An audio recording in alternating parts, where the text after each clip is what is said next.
Amém, irmãos. Hoje, então, dando continuidade ao nosso estudo expositivo de 1 Coríntios, estaremos abordando o capítulo 8. Eu vou pedir, então, para o irmão Fernando estar lendo 1 Coríntios, capítulo 8. Ok, então assim diz-nos a palavra do Senhor. Ora, no tocante às coisas sacrificadas aos ídolos, sabemos que todos temos conhecimento. O conhecimento enche, mas o amor edifica. E se alguém cuida saber alguma coisa, ainda não sabe como convém saber. Mas se alguém ama a Deus, esse é conhecido dele. Assim que, quando ao comer das coisas sacrificadas aos ídolos, sabemos que o ídolo nada é no mundo e que não há outro Deus senão um só. Porque, ainda que haja também alguns que se chamem deuses, quer no céu, quer na terra, como há muitos deuses e muitos senhores, todavia para nós há um só Deus, o Pai, de quem é tudo e em quem estamos, e um só Senhor, Jesus Cristo, pelo qual são todas as coisas e nós por ele. Mas nem em todos há conhecimento, porque alguns até agora comem com consciência do ídolo, coisas sacrificadas ao ídolo, e a sua consciência, sendo fraca, fica contaminada. Ora, a comida não nos faz agradáveis a Deus, porque se comemos, nada temos de mais, e se não comemos, nada nos falta. Mas vede que essa liberdade não seja de alguma maneira escândalo para os fracos, porque se alguém te vir a ti que tens conhecimento, sentado à mesa no templo dos ídolos, não será a consciência do que é fraco induzida a comer das coisas sacrificadas aos ídolos?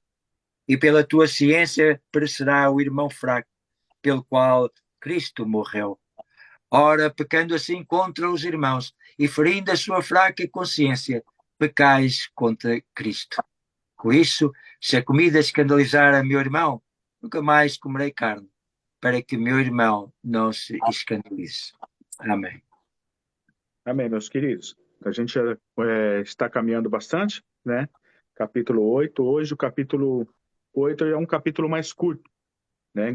O capítulo 7 da semana passada, com 40 versículos. Esse capítulo 8, no entanto, é bem curtinho, apenas 13 versículos, né? Então, nós não levaremos muito tempo, né, para poder expor ele. Como sempre, antes de começar, eu gosto de dar uma recapitulada, né, no que a gente já viu.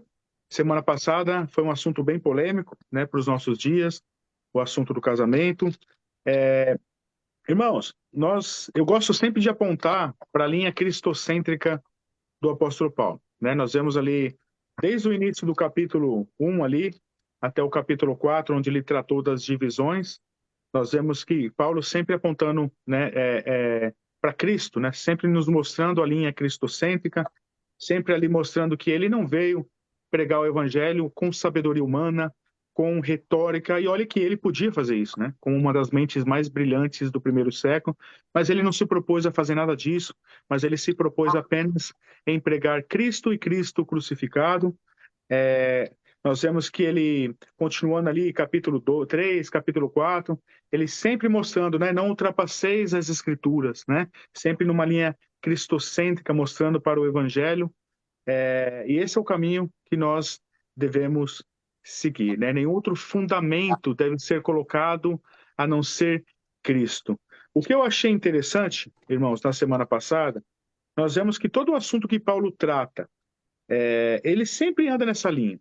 É muito interessante se nós olharmos a forma como Paulo expõe as coisas. Eu vejo o apego dele ao Senhor.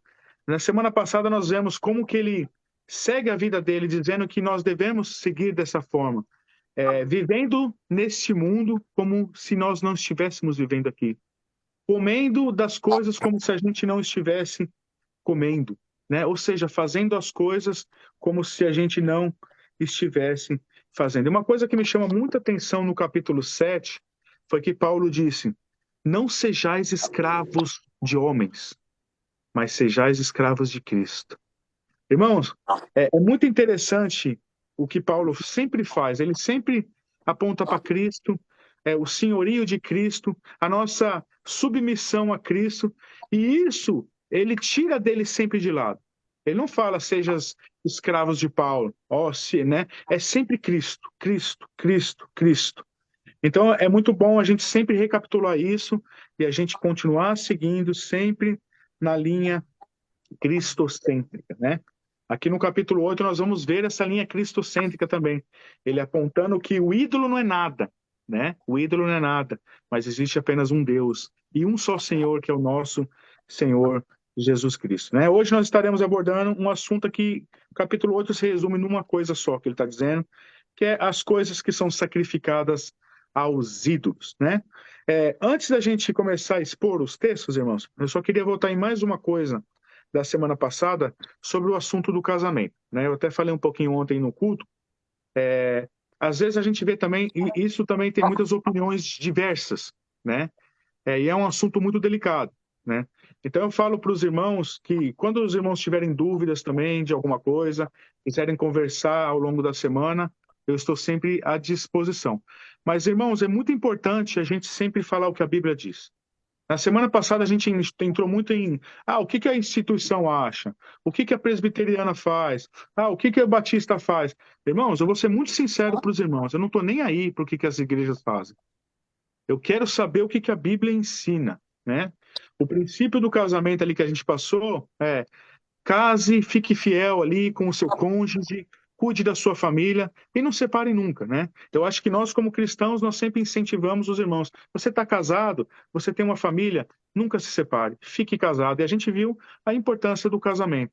Então a gente prosseguimos, né, nesse sentido, né, amando uns aos outros.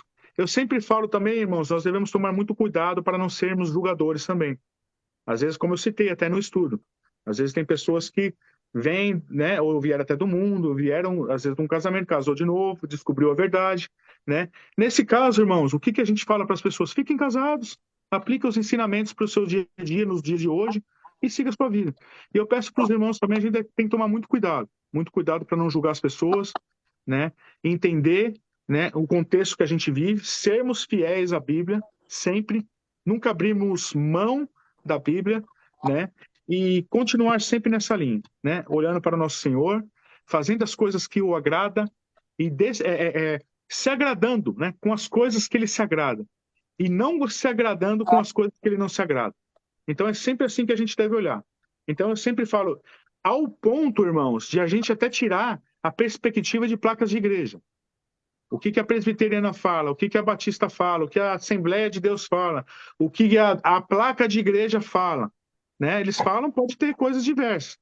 A gente, no entanto, a gente vai olhar para a Bíblia, vamos olhar para a palavra de Deus, nós vamos analisar as Escrituras e nós vamos tirar a nossa conclusão, né, na Bíblia. Eu sempre falo que é muito bom a gente entender o objetivo desse estudo. Eu quero incentivar os irmãos sempre fazerem isso. Somente as escrituras, né? Não é isso que a gente fala sempre no meio reformado? Só a escritura, somente as escrituras, que seja somente as escrituras, né? O que importa realmente, meus irmãos, muitas vezes não é o que o Fábio acha, o que o Gabriel acha, o que o irmão, a irmã Márcia acha, mas é o que o Evangelho nos ensina. Então, que nós continuemos sempre analisando os textos e compreendendo e aplicando os ensinamentos para os nossos dias, né? E que nós possamos, eu posso afirmar, né, que se a gente seguir pela Bíblia, esse caminho é sempre cristocêntrico, é sempre apontando para Cristo, é sempre olhando para o senhorio do nosso Senhor e nós como servos, o seguindo, prostrados, né, como escravos de Cristo, né? Então eu incentivo os irmãos a sempre seguirem nessa direção. Então, começando aqui o capítulo 8, aqui no versículo 1, nós vemos Paulo se volta para uma das perguntas, né? A gente já tratou de várias perguntas aqui que Paulo estava respondendo os coríntios.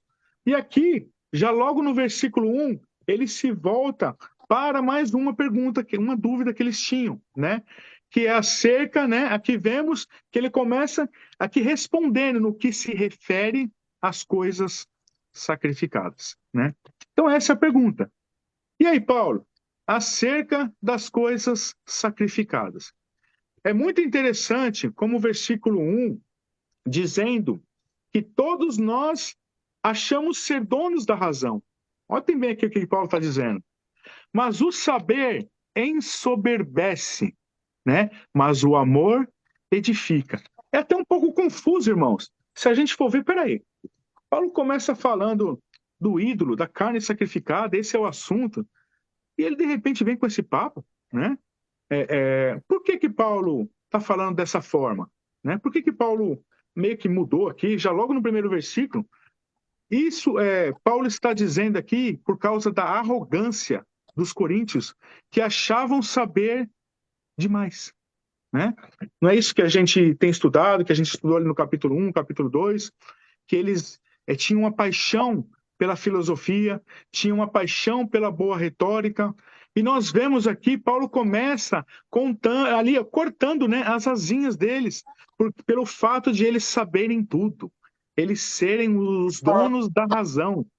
Estava sendo ali também isso um motivo de escândalo na igreja, né? E é por isso que Paulo começa dessa forma, abordando o assunto e ali já cortando as asinhas dos soberbos, né? Alguns soberbos coríntios ali que achavam saber demais, né? E o saber demais estava prejudicando alguns irmãos que a gente vai ver aqui mais em diante, né?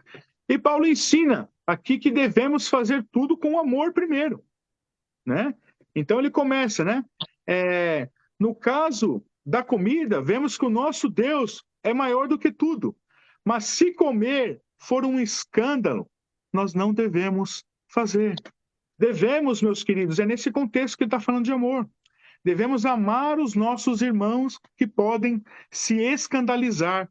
E por amor a eles, nós devemos, às vezes, não fazer as coisas que nós somos livres para fazer.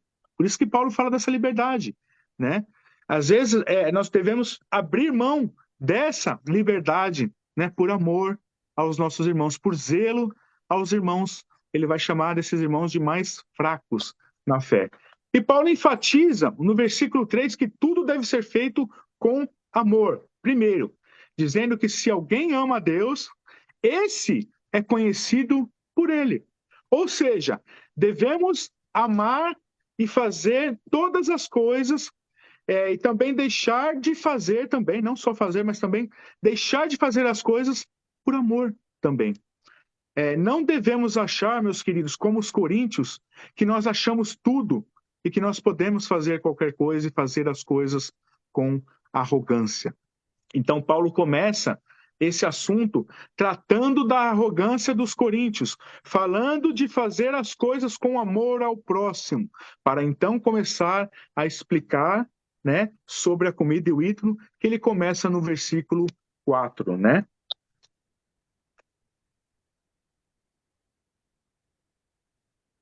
No versículo 4 aqui, irmãos, ele explica que o ídolo, ele não é nada. O ídolo não é absolutamente nada.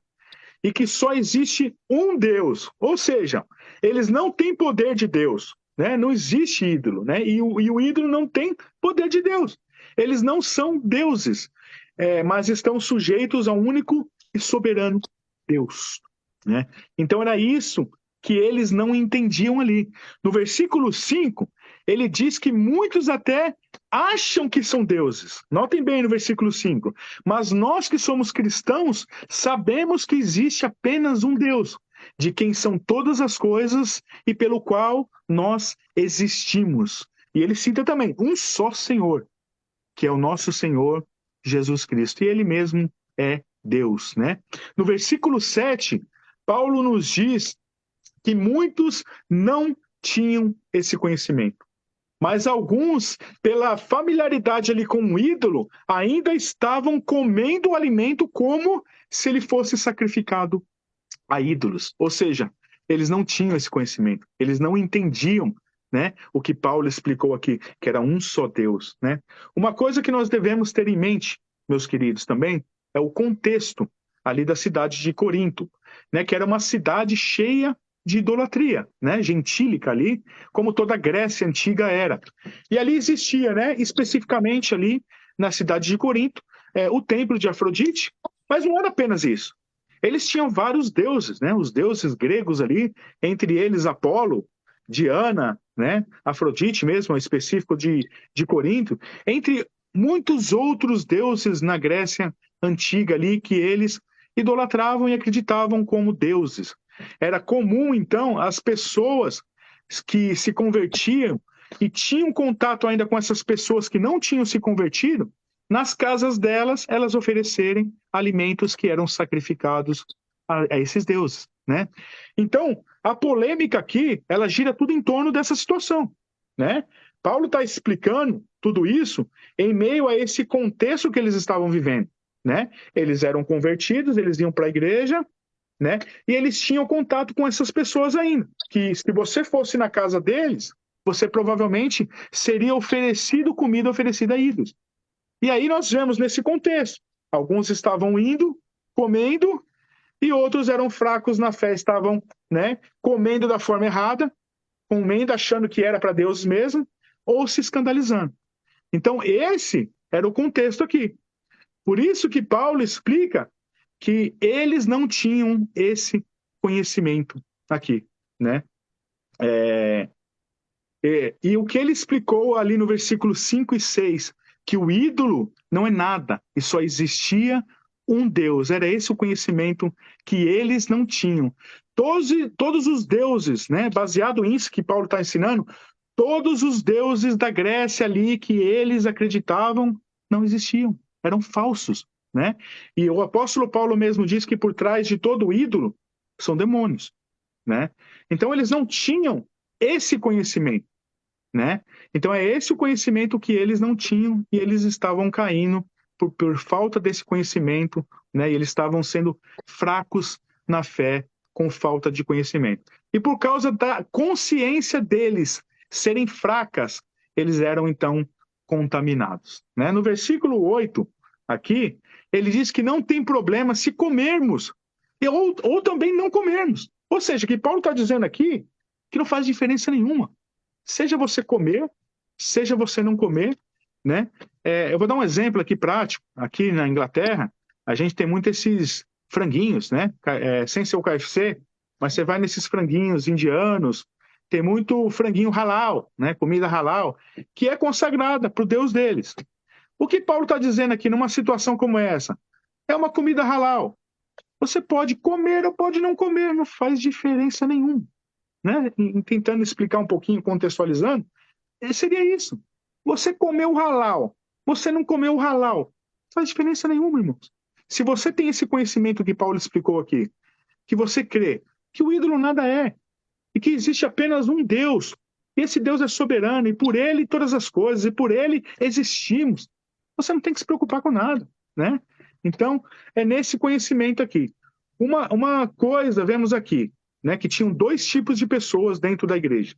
Os espirituais, os que comiam, porque eles entendiam que era correto, né, que não tem problema nenhum, né, então eles comiam, esses daí eram os espirituais. Em contraste, nós vemos que tinha os fracos, e Paulo chama eles de fracos, né? Os fracos que comiam a comida sacrificada e se escandalizavam, né? Ou comiam ela, né, achando que tinham um certo poder ali espiritual, né? Se nós olharmos, irmãos, ambos aqui estavam agindo errado. Até os espirituais aqui estavam errados. Eles comiam, né? E eu também, né? Como, né? Comida, não teria problema. Mas o que nós não podemos fazer é comer na frente de alguém que nós podemos escandalizar. E era isso, exatamente isso, que eles estavam fazendo. Contextualizando um pouco, irmãos, vamos tentar aplicar um pouquinho mais isso. Pensa num contexto muito brasileiro, né? Eu acho que em Portugal também, latino, na África também tem muito isso. Pensa se você fosse... No Brasil tem uma festa, que ela é uma festa espírita misturada com catolicismo, né? Que chama Festa de Cosme e Damião. Não sei se os irmãos já ouviram dessa festa. Normalmente, eles fazem essa festa e vai uma mãe de santo, eles fazem um monte de doces, comidas, bebidas, e eles oferecem para os espíritos, né? E ali, no caso, era para o espírito se alimentar, ou para o espírito comer, né, e beber. No Brasil, eles fazem muito cachaça, né? Colocam a cachaça lá, oferecem para os espíritos, e ali é uma mistura, até com o catolicismo. onde eu já fui muito nessas festas, porque eu ia para comer docinho, né? Eles dão docinhos para as crianças, tudo.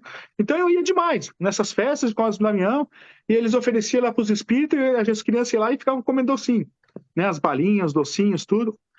Pensa assim, irmãos, num contexto, nós como igreja do Senhor, vamos imaginar que a gente vê o Gabriel lá no meio da macumba, né? No meio da macumba lá, ou no meio deles lá, eles oferecendo a bebida alcoólatra, né? A bebida, as comidas, né? E o Gabriel lá no meio, lá comendo junto com eles, tudo.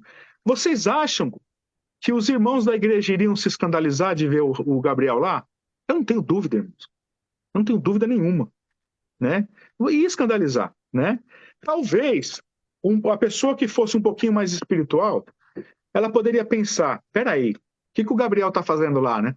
Será que o Gabriel está lá com o intuito de evangelizá-los? Né? Talvez, né?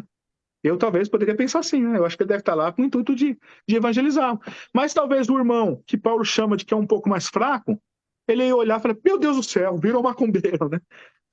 Então ia escandalizar o irmão. Ou, se não escandalizasse, poderia acontecer a mesma coisa aqui também. Incentivar o que Paulo está falando. Incentivar o irmão fraco a fazer parte ali da mesa dos ídolos. É isso que Paulo está falando aqui no texto. Então vocês conseguem entender, a gente contextualizando aqui, o que Paulo estava querendo dizer, é exatamente nesse contexto, irmãos. Por isso que nós devemos entender esse contexto e ter zelo, ter amor. E é exatamente isso que Paulo fala no versículo 10. E se alguém ver você na mesa com um ídolo, você pode tanto induzi-lo a participar como escandalizar o irmão. E é isso que nós não devemos fazer. E assim o irmão fraco pode perecer na fé. E Paulo diz, por causa do seu saber, olha bem o que Paulo fala, por causa do seu saber. Você sabe que não é errado, mas você não utilizou do amor e zelo pelo irmão fraco. Aqui é uma coisa bem interessante, hein, irmãos? Se nós olharmos o papel do cristão. Não é só você fazer o que é correto, não tem problema não, é sacrificado por o halal, mas tudo bem, não tem problema não, eu como mesmo porque eu tenho fé, né? Mas e aí, se eu estiver do lado do irmãozinho fraco, eu tenho que parar e pensar, não, peraí, eu não vou comer esse tal do halal, porque eu não sei se o irmão tem talvez um discernimento sobre o assunto, então eu não vou comer o halal. Irmãos, eu digo isso, o que Paulo está dizendo aqui, ele está dando um exemplo da comida. Mas a questão do escândalo, a gente pode aplicar isso para qualquer outra coisa. Qualquer outra coisa. Eu vou dar um exemplo, que é um exemplo até polêmico. Eu vou dar um exemplo da bebida alcoólica, né? Eu já expus aqui várias vezes a minha posição sobre bebida alcoólica. É errado a gente tomar bebida alcoólica? Não, não é errado. A Bíblia não fala que é errado. Jesus mesmo produziu vinho, né? Transformou a água em vinho. Muitos falam que o vinho não era vinho, mas o vinho era vinho sim, irmão. Vinho. Vinho é vinho. E era vinho do bom, né? As pessoas querem tentar... Ali era vinho mesmo. Jesus bebia vinho? Bebia vinho. Bebia vinho.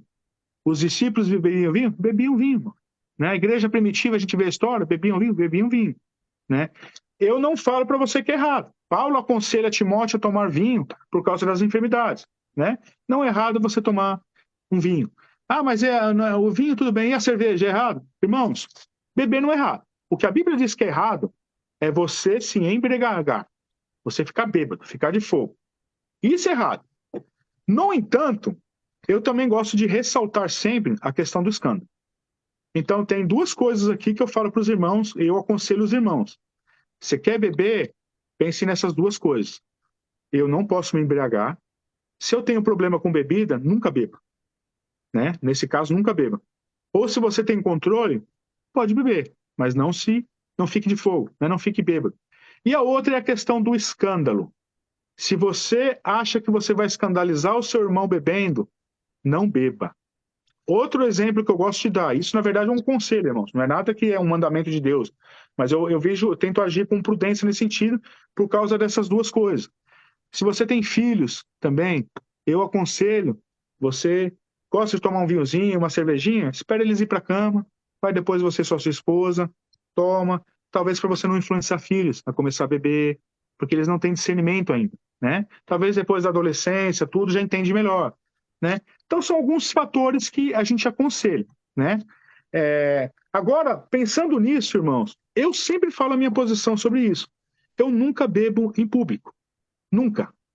Porque se eu tiver, principalmente numa festa, e tiver numa festa onde tem irmãos da igreja, pode ser que tenha 10 irmãos da igreja, e 9 não se escandalizam de me ver bebendo, mas um se escandaliza. Eu não deveria beber, irmão. Então eu vou correr o risco? De forma alguma. De forma alguma. E eu vou falar uma coisa para os irmãos. Você beber no meio evangélico, eu conheço meio evangélico, irmãos. Eu conheço neopentecostal, pentecostal, reformado, eu conheço todos os tipos de evangélicos. Você vai escandalizar sempre um ou outro. Por isso que eu sempre aconselho, irmãos, não bebam em público com os irmãos da igreja, né? Outro motivo pelo qual eu falo para não beber entre os irmãos. Eu vou dar um exemplo prático meu, prático. Aqui em Londres, a gente tinha, quando eu frequentava a presbiteriana lá no norte, tinha um irmão que ele era alcoólatra. E aí os irmãos inventaram de beber vinho, né, no Natal, e deram vinho para o irmão alcoólatra. A pessoa que é alcoólatra, irmãos, ela não pode nem sentir o cheiro. Se ela sentir o cheiro, já era. Ela tem uma recaída e depois, filho, é clínica às vezes, para a pessoa poder voltar ao normal. Foi o que aconteceu com o irmão. Eu vi esse irmão internado, sendo levado de ambulância. E ele fugiu do hospital no inverno aqui, no meio do frio, bateu na minha janela, no meio do frio, sem camiseta e com um monte de negócio no peito. Fugiu do hospital. Isso é o alcoolismo, uma pessoa que é viciada. Por isso, você nunca sabe o que tem dentro da igreja. Dentro da igreja tem ex-tudo, irmão. Tem ex-mentiroso, tem ex-pervertido, tem que maldiz as pessoas, tem ex-tudo. E tem ex-alcoólatra, tem ex-drogado, tem ex-tudo, irmão. Então a gente tem que entender, porque nem sempre a gente conhece os irmãos. A gente não sabe o background das pessoas. Por esse motivo também eu falo, não bebam em público, né? No entanto, você está num calorzinho, gosta de tomar uma cervejinha, eu não vejo problema nenhum você na sua casa reservar tomar sua cervejinha.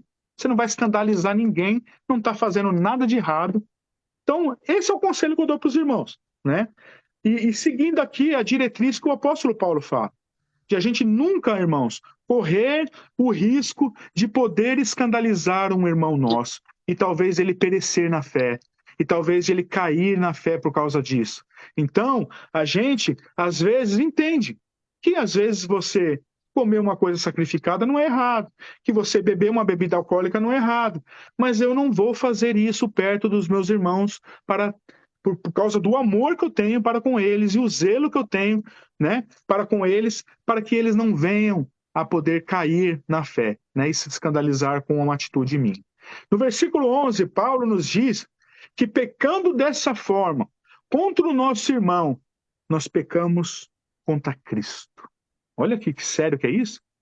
Quando nós escandalizamos o irmão, quando nós pecamos com o nosso irmão por causa dessa forma, quando nós escandalizamos o nosso irmão, né, nós estamos induzindo o irmão ou induzindo o irmão ao erro, nós estamos pecando contra Cristo, né? Então isso é muito sério, irmãos. Muito, muito sério. Isso aqui, esse estudo, irmãos, basicamente se resume nesse assunto. Ele é muito simples, rápido, né? Eu não gosto às vezes muito de procurar coisas para ficar enrolando, né? Eu gosto de expor os textos, contextualizar da forma mais simples, né? Talvez esse estudo seja bem curto, mas aqui nós vemos já de uma forma bem simples e rápida o apóstolo Paulo terminando no versículo 13. Olha a forma como o apóstolo Paulo termina no versículo 13. E por isso, se a comida serve, né? Se a comida serve de escândalo. Ele está falando aqui, a comida serve de escândalo. Pode ser qualquer outra coisa que serve de escândalo. Se a comida serve de escândalo, ou qualquer outra coisa serve de escândalo, nunca mais comerei carne. Olha aqui, nunca mais comerei carne. Olha o zelo do apóstolo Paulo, irmão. Isso é zelo, isso é amor. Ele começou falando do amor, fazer as coisas antes com amor. Ele está provando o que ele está pregando. Ele vive o que ele tá pregando. Ele fez com amor. E o amor de Paulo é sem limites aqui, ó. Eu pararia de comer carne. Irmãos, ó, pensa numa pessoa que gosta de uma picanha, de uma carne. né? E eu falando assim, o meu zelo talvez seria assim, se eu comer uma carne, né, escandalizasse o meu irmão, eu estaria disposto a abrir mão da minha picanha. Você também estaria disposto a abrir mão da sua picanha para não escandalizar o seu irmão? Então, irmãos, o ensinamento de hoje basicamente é isso. Devemos entender o que é errado, o que não é errado, né? O que é certo, as coisas que nós podemos fazer, mas a nossa liberdade nunca pode ser um tropeço para a vida do meu irmão. Então nós devemos também ter esse zelo e ter esse discernimento de olhar ao nosso redor as pessoas, entender que dentro da igreja existem as pessoas mais espirituais, dentro da igreja também existem as pessoas que são mais fracas na fé, que estão começando a caminhar, e nós devemos entender esse contexto e como igreja amar a todos, ter zelo por todos e ter muito cuidado para que nós não venhamos a escandalizar o nosso irmão ou a nossa irmã. Amém, meus queridos? Eu vou pedir então para o irmão Álvaro fazer uma oração para a gente finalizar, e aí a gente pode abrir para a gente tirar dúvidas, né, e bater um papo. Amém? Irmão Álvaro, pode fazer para a gente, por gentileza?